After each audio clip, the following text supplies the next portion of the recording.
everyone. Welcome to the It Shouldn't Happen to Us podcast, where your wannabe sales gurus come at you from the heart of Miami with tales of woe from the field. This is Carlos and Sophia, and we're building sales and sales teams just like you guys are, and we get the struggle. As gurus, it shouldn't happen to us, but it seems to.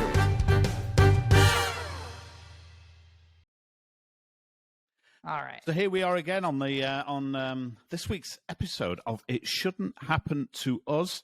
And I tell you what, the stuff that happens to us that shouldn't happen to us, Sophia. Hey, what's this week been about? We'll get right into that. About. Yeah, we'll get right into that. But you know what, Carlos? Quick sidebar right here at the top. I'm loving that our friends that are listening to the pod have been reaching out like with text messages like, here's my ish to, as in it shouldn't happen to us moment. Here's my ish to moment of the week. And I'm like, wow, I'm really glad that that's resonating with our clients and our friends. Ish to moments. Ish to moment. It shouldn't happen to us because, it shouldn't happen to us because we're supposed to be gurus, right? But there are so many of our buddies and our clients that are out there. They're fighting the good fight every day, and they are and they're 30, 40 years in the field, battle scarred, and it happens to them too. And I love that we've got this new language. It really shouldn't happen to us. I got two moments. So guys, if you're watching our channel, if you're listening to our pod, and you come out of a sales call or a tough day, and you're in the middle of an issue moment, and you think it shouldn't happen to me, then shoot me or Sophia a message, and or get on our website and shoot us a message. Tell us all about it. We can commiserate, right, Sophia? Yeah, you can see sharing your ish to moment with us as a release of leaving it behind you, and maybe perhaps learning for that same lesson. What did you get an ish to off anybody? Did you get an issue? Yeah, well, I think you said, did Hamish give us an issue? I did get an issue from Hamish. Hamish said he had an issue moment that, an inbound prospect on LinkedIn asked to meet for coffee. I suggested a couple times next week and one time the next day because I had to move a meeting anyways. Prospect says none of the suggestions are open. I usually say that I'm booked 3 weeks in advance, but not right now. But but this moment, he caved. He dropped it. He dropped the ball. He dropped the ball. He dropped the ball. And then what happened go on, carry on. No, and then what happened is that the prospect was like, "Oh, I'm actually booked 3 weeks out in advance." So the prospect ended up having the upper hand. Interesting. Power flow disturbed. I think it would be cool. I'm going to steal a moment. I'm going to give our public a little technique here. Do you think we got a little time for a little technique? Can I just drop a little technique? Okay, so you're going to ask me for a meeting time. So I'm going to ask you. I'm going to be salesperson. You're going to play prospect. Don't play it like pissed off prospect. Play cool prospect. Oh. And I'm going to say, hey, Sophia, sounds like you and I need to get together. What have you got over the next week or so when we can meet? Let's do it. I probably next week is looking much better because me and the team are at a conference on Thursday and Friday. So next week. Next week, give me a day. How about Tuesday afternoon? Tuesday afternoon. Give me a sec. Let me check. Tough day for me. Give me another day. Friday. Oh, God, it's even worse. Let's go back to Tuesday. I'll move that thing I've got Tuesday afternoon. I'll give you Tuesday afternoon. That's a cool client. He won't mind me moving him. Let's do Tuesday afternoon. What time? And you're going to come to me, right? Now, time out. Always that's the move. Number one, I've now given you something. I've done something. I've moved something. Now, there's going to be people watching and listening saying, that's manipulative. That's a lie. I don't know if I would see it as a lie. I think I see it as a moment of inspiration. Recognizing that there are a couple of little games we have to play to inspire, a little bit of to inspire a little bit of action. This is like if you ever watch, my sport is soccer. If you ever watch soccer, if you ever watch a striker step up to take a penalty in soccer, penalty kick, they look at one corner and they shoot to the other corner. Their eyes go one way, the ball goes the other way, because the goalie's following the eyes. Is that a lie, or is that how the game's played? I think that's how the game's played. I don't think we can be too purist about it. What do you think? I'm with you. I don't find it manipulative. I don't. I think our time is valuable. And if we seem too keen and eager, what happens? What happens to the power dynamic, right? The power dynamic, if we seem too keen and eager, gets completely out of whack. Now I'm going to find myself in a meeting. If you say to me, can you do Tuesday? And I go, oh, yes, certainly, let's do Tuesday. And you stroll and I stroll, and now I'm driving to you. You're not driving to me.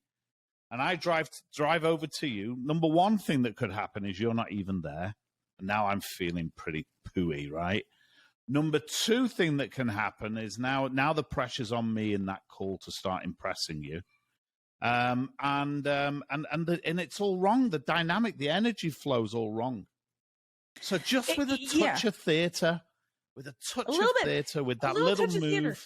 I mean, imagine if you were trying to like set a doctor's appointment and they were like, well, whenever you want, whenever. Just we got nobody here. We've never got anybody in here. Yeah, it'd be lovely. The doctor would love to see you. I feel like he gets lonely. Why? Might choose a different doctor. You seem like you have plenty of availability. Right. That I might choose a different doctor. So a little theatre. Guys, if you're watching the channel, if you're listening to the pod, little theatre, don't feel bad about it. All we're doing is redressing the power play, the power dynamic, such that when we get together, I am far better positioned to help you. I'm going to help you make great decisions. And if I let you take all the power, it's going to steal my ability to help you make great decisions, right? It's a little theatre is all it is.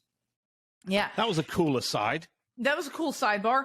Hey, so I saw that you brought a deal over the line this week or last week. No, this week. Nice and deal. It's funny because I did watch the recording of that sales call, and that prospect, there was cool rapport there.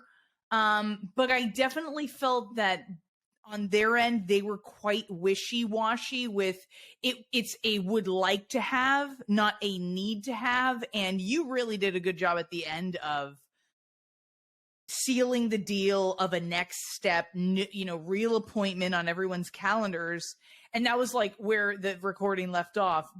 And then some weeks have gone by and now they're a client. So I'm dying to know what happened between that wishy-washy end of that call and the the second step.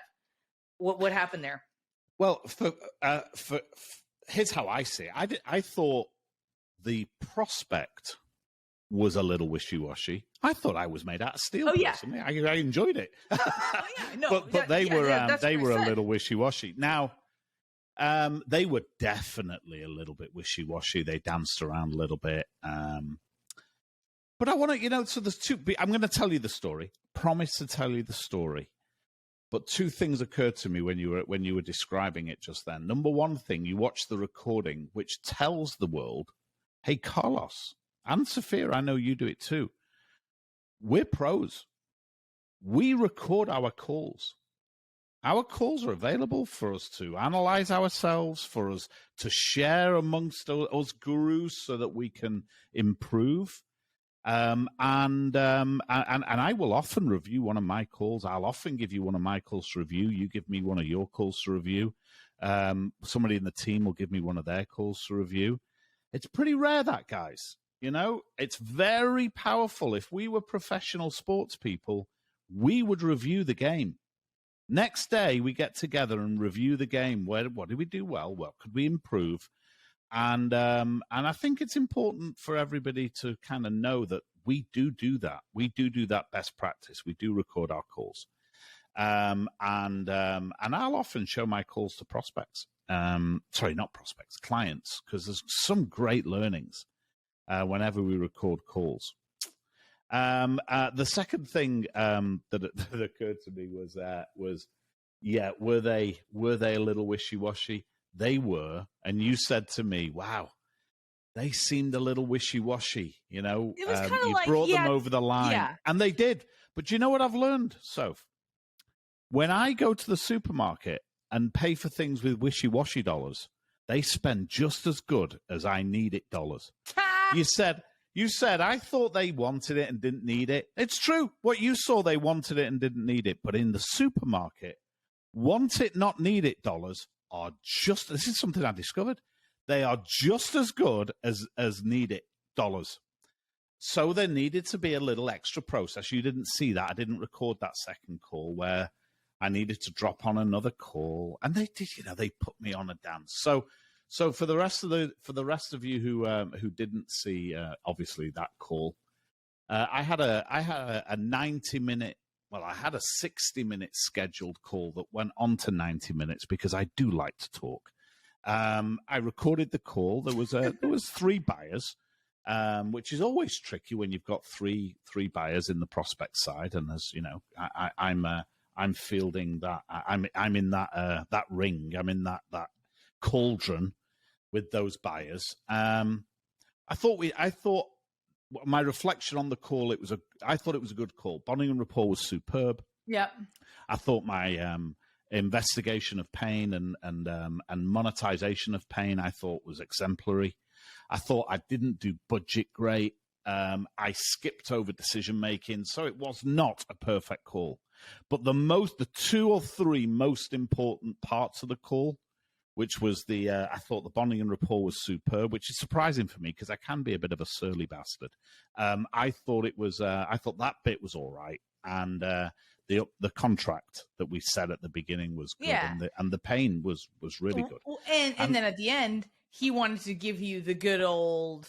Let's think about it. Let's kick this to after the holidays, right? Let's kick this down the road. Now we all run into this, right? Let's look at it in Q1. Let's look at it in Q2. Not sure.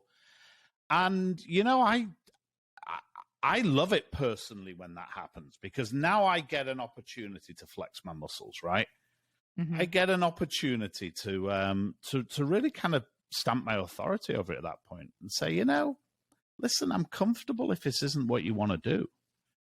I don't see we've talked about problem 1, problem 2, problem 3. I got a sense there was significant dollars attached to that problem. I don't feel this is something that necessarily needs to be pushed to Q1 or Q2, but hey, listen, if that's what you need, let's tell you what, why don't we close this down and you ring me? Now, of course, just for those people watching that are now horrified, I would never let somebody just ring me. I would still keep control, but I'm showing that as an alternative just to see what happens. And Sophia's seen the video, so Sophia goes, no, well, let's put something in the calendar. Let's put something in the calendar. And this was where I thought this was something that I thought was important. I said, well, pick a day now. Let's book it in now. And then I said, shoot it into my calendar now while we're on so I can see it's in the calendar. Stuff that's in the calendar gets moved rather than cancelled.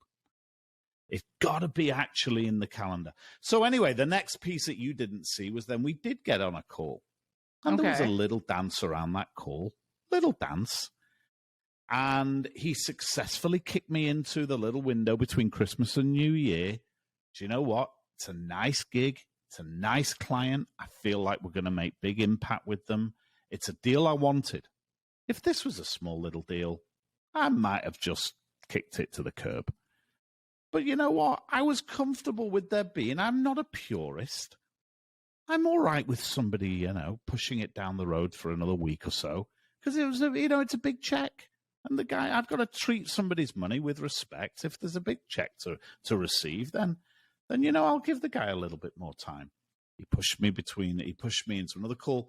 We then didn't connect between Christmas and New Year. He rang me, I rang him, he rang me, I rang him. And you know what? Before I know it, I'm in Orlando with the kids, visiting family. And I'm like, you know what? Forget it. we'll talk in the new year. And we did talk in the new year. And then there was a final. This is why I always tell clients that when you get somebody that says, yes, let's work together. Yes, I want to buy. As Churchill said, that's not the end. That's not even the beginning of the end. In many cases, that's the end of the beginning. We're not done. Turning a yes into a contract can sometimes be an absolute Herculean feat. It really can. How many times have you got a yes that then failed to turn into a contract, Sophia? Well, how about, what if I told you that every freaking person I meet with is, of course, yes. Who doesn't want to hear about what we do and how we, double and triple teams revenues? And I mean, it's pretty much always a yes. And the more enthused the yes is, the greater the lift. Right? Well, sometimes, and this is gonna, there are gonna be people listening, especially our colleagues, right? Some of those purist sales gurus that says that some of them say things like, "Well, I don't chase." Do you know what?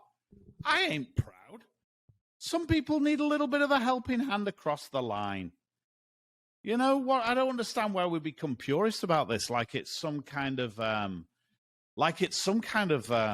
scar, like we're receiving a wound if we've got to sometimes chase somebody. Now, I'm not saying we chase in desperation. There's a way of doing it well, and there's a way of doing it badly. But we can chase. Sometimes you need to show a prospect that you really want the business. Hey, you know what, There's Carlos? no shame in that. I'm really glad that my realtor, Maria, I am so glad that she chased me, because I told her, I'm going to continue renting. I'm going to wait for this Miami market. I'm waiting for the bubble to burst, and I'm going to rent for another year, and I'm done. And I'm so glad that despite me all honked off, she still called me. I was getting out of a boxing class, and I saw her number come up, and I was like, I thought I freaking told you that I'm done. And you know what? I answered the phone, and she said, I know you're done, but there's one home that I need you to see. Where are you? And I'm like, I'm literally getting out of a boxing class. And I'm like, oh, great. It's in South Miami. You go to this gym, right?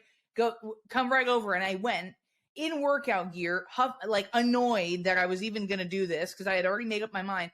I'm glad that she chased me down. You bought it, right? That's the one you bought. This house. It was a no-brainer. It was a gem. And I wouldn't have made that decision. By the way, I didn't want to make the decision. I remember, you and I used to talk about how human beings don't like making decisions. They don't trust themselves to make decisions. But guess what? Not committing to anything in this life is not a great decision. So what is it? What does Janis Joplin say? Freedom's just another word for nothing left to lose, right? Oh, freedom's just another word for nothing left to lose. You're right. God love her, your realtor. She needed to inspire you to make a great decision. You weren't going to make it on your own. And there was no amount of proving and cajoling. She just needed to call you and say, Sophia, you got to come and see this one. I know you don't want to. And she said, I know you don't want to. Yeah. God love her. That's exactly what we sometimes have to do. And I get really upset with these guys that say you don't chase and you're steely. Of course there's a moment to be steely. Of course we don't chase out of desperation. But there are times when you have to be a little real and say, somebody needs this. Somebody needs a little help. I'm either going to hold somebody's feet to the fire, or there's that one guy. There's a guy who, my follow-up game is extraordinary. Mine too. I truly believe there's 40% of the sale is in the follow-up. Now, 100%. There are sales gurus that are going to listen to that and say, no, you don't follow up. You don't. I think that's bullshit. 30% of it's in the follow-up. You follow up with passion. with humor, That's the guts key. and humor, That's and the key. passion. Now, if you're doing it robotically or in Well, okay, so desperation, I'm so Yeah. glad you said that, because I think that's the problem. You know, one of our mantras is in selling, right? It's always my fault. Perhaps ask yourself if your follow-up is weak sauce. Like, there's wealth managers. There's one wealth manager. I'm sure you've got them too. There's like a wealth manager, and there's like a promotional merchandise. I used to have an improv troupe. oh, and we they always used to get. go in- Yeah, I know the one. I know like, the you one. know, Yeah, and they call the me Tchotchkes, God the bless 'em. Tchotchkes guy. Yeah, Bless them. For like years they've been following up, and to the point where I feel compassion for them. And by the way, if you're listening to this and you're someone who prospects and you're not nice to prospectors, that's a place to start. Maybe don't be mean to cold callers, right? That's karmically, maybe just start to be a little nicer. These people, I 100%. respect them because they've been following up on me for about 2 years. The problem is that I am just not compelled by their offerings because it's very salesy, very robotic. So perhaps they're not moving me to the second stage of the pipeline because the rap, the lyrics are just not doing it for me. Maybe your follow-up, maybe it's not frequency. Perhaps it's the quality of what you're saying. Are you personalizing the outreach, or is it, hey, how about now? How about now? Hey, how about now? Like that's annoying, and that doesn't work. So one of my clients, Patrick, he showed me, and he was showing me his best practice. I mean, and it was a work of sublime genius. There was somebody trying to sell him something, and the guy was using the full suite of options that we have these days available to us in sales. So there was a company prospecting Patrick, and Patrick's a very wealthy individual, very, very successful business owner with a wonderful sales team, and I've worked with that sales team for a long time. And he showed me this as best practice, and I was knocked out. I mean, it truly was best practice. There was a guy trying to sell him, and he sent him an email. It was a cool email. It was a pretty standard email. Hey, I really want to get on the phone with you and talk about this thing. But that was only shot one. Then shot two came along. Shot two was a voice. It was a voice text. Okay, so you can record your voice text, and Patrick keeps all this stuff because he was quite intrigued by this guy. And the voice text was pretty professional. Hey, I want to talk to you about this thing. I think it'd be important. It was a pretty nice execution of a voice text, I have to say. The next shot that came about 3 days later was a video, a recorded video. And this time the guy's in a car, it's night, and he's holding up his phone, recording a video. Very casual, shirt unbuttoned, nice casual, want to get on the phone with you to talk about this thing. Fourth follow-up. The fourth one was a vidyard where the guy was dressed up as an animal. Dressed up as an animal with like a zany background. There was some music playing and the guy was dancing about. Really want to talk to you. Fifth follow-up was another video, but this time he's in a suit, shirt, tie, all buttoned up with a suit. He didn't know what Patrick's style was. So he started in the normal place, started nice and easy, and then it turned into a voice. He tried the email, the voicemail, the video. He tried it straight. He tried it funny. He tried it buttoned up. He tried it relaxed. This is a guy who wanted that business. You got to respect that. He wanted that business, and it was always entertaining. It was never noise. It was never... It's like, here's an interesting one. So you're watching TV, right? What are you currently watching? I'm watching Yellowstone 1923 at the moment. I don't know what you're watching at the moment, but I'm watching. It's pretty good. Yeah. Mm-hmm. I'm watching it, and the commercials come on, and I'm like, ugh, commercials. His follow-up and prospecting never felt like that.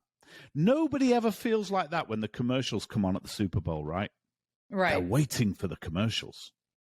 They can't wait for the Super Bowl commercials. People have been talking about the Super Bowl commercials for 3 weeks, 4 weeks before. It's the tippy top of creativity. Creative minds in the world are designing fodder for the Super Bowl commercials. We all can't wait for Super Bowl commercials. But if I'm watching Yellowstone, I don't want the the Tide commercial. This guy's suite of follow-up and prospecting was Super Bowl commercial, not Tide commercial. It was entertainment. And that's what Gary Vee always says. If what you're doing is an interruption, you're probably getting it wrong. If somebody's... Go ahead. At the end, all these touches and touches. We want to be creative. We want to do something different. We want to get their attention. What we're simply trying to do, it's not so much that we're chasing them to please do business with me. It's, does this resonate with you? Would you like to have a conversation, a longer conversation? If the prospect says no, well, then that's all right. That's all right. But now, we never disappear. I never disappear. But I truly strongly believe that we don't stop until they either tell us, yes, let's keep talking, or no. And even when they say no, I say, hey, that makes sense. I wouldn't be a professional if I didn't ask you if I should reach back out to you in 30, 60, or 90 days. Now, if they say 60, 60, I'll say, well, I could have sworn you would say 90. Why 60? And then maybe, because this, okay, great. Great technique. Great. If they say 30, wow, that's interesting. I could have sworn you would say 90. Now, if they say, take me off your list, I respect that. But, if they say 90 days, now I'm going to put them in that 90-day file and I'm going to keep touching. But it's not chasing as in trying to force them to be a client. It's chasing and in encouraging the prospect to either say, yes, let's keep talking, or no. And not stopping and being relentless is the word that I like to use in describing my follow-up in prospecting. Being relentless in not stopping until we get that yes or no. And a no is not never. And no does not equal never. Now, so I'm going to be provocative if I may. Do I have your permission to be provocative? Yes. I think anyone that says no in those circumstances, we have to look in the mirror and say, what did we do wrong? Because I don't think there's a real no. I really don't. So I don't think there's any such thing as a real no. I think if you've had, if you get a no, you've got to look in the mirror. You've got to say to yourself, well, that's on me. My technique needs improvement, because if you make any kind of call, wherever they are in the sales process, it should have been a nice enough experience such that even at the low end, they welcome your next call in 3 months, whenever that next call is. And at the ideal end, they actually feel a little tough. They feel like, you know what, I owe them one back, and they are welcoming to that follow-up call. So guys, follow-up game. Follow-up game is vitally important, and let's not be purists about it. Let's go out. Let's be comfortable with a little theater. Let's help people make great decisions. Let's have confidence in our offering and our ability to help somebody, and let's sell with some passion, some guts, and some humor, and build your book of business, guys. This is Carlos and Sophia. We're coming at you right from the heart of Miami. We wish you great selling this week, and we'll see you next week again. Take care.